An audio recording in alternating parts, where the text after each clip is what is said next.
हरे कृष्णा। आप सबका स्वागत है। श्रील प्रभुपाद की जय।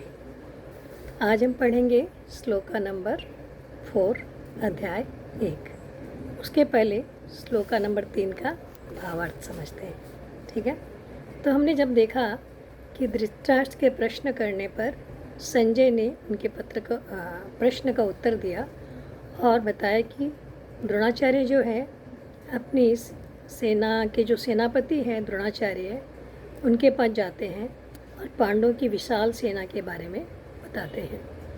तो पांडवों की विशाल सेना को देखने के बाद दुर्योधन घबरा जाते हैं, बौखला जाते हैं और साथ साथ भयभीत भी हो जाते हैं। पर अपने भय को छिपाते हुए वो जाते हैं द्रोणाचार्य के पास, जो कि सेनापति हैं, और उनसे कहते कि हे आचार्य,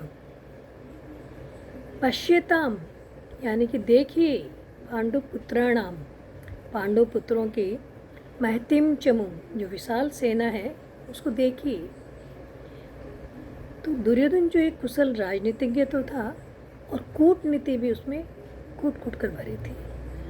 तो उसने द्रोणाचार्य को इंगित किया कि उनके द्वारा जो भूल हुई है पहले, वो भूल अब दोबारा ना हो जाए। उसने कहा कि व्यूढ़ाम द्रुपद पुत्रेण, यानी कि ये जो द्रुपद पुत्र हैं, इसके द्वारा ही इस सेना की व्यूह रचना हुई है। तब शिष्येण, जो कि आपका शिष्य है, धीमता, अति बुद्धिमान शिष्य आपका। तो राजा द्रुपद जो थे और द्रोणाचार्य के बीच में आपस में कुछ राजनीतिक झगड़ा था और इसी कारण द्रुपद ने यज्ञ द्वारा धृष्टद्युम्न को प्राप्त किया था और जो कि आगे जाकर गुरु द्रोणाचार्य का वध करने वाला था। इसी का फिर द्रोणाचार्य जानते हुए भी धृष्टद्युम्न को पूरी युद्ध शिक्षा जो है, युद्ध कौशल जो सिखाते हैं। इसी बात को इंगित करते हुए दुर्योधन द्रोणाचार्य को बताना चाह रहा था कि आपने तब गलती करी थी, पर अब आप ऐसी उदारता मत दिखाइएगा, क्योंकि आपको पता है कि धृष्टद्युम्न जो है, यही आपकी मृत्यु का कारण बनने वाला है। तो आपने वो गलती जो पहले की, दोबारा ये गलती मत करिएगा, ऐसा उनको द्रोणाचार्य से कहता है।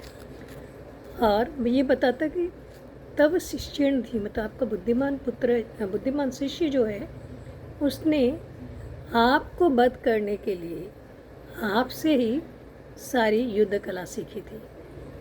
तो इस तरह से दुर्योधन अपने भय को छिपाते हुए आचार्य से कह रहे थे। तो अब हम पढ़ते हैं श्लोका नंबर 4।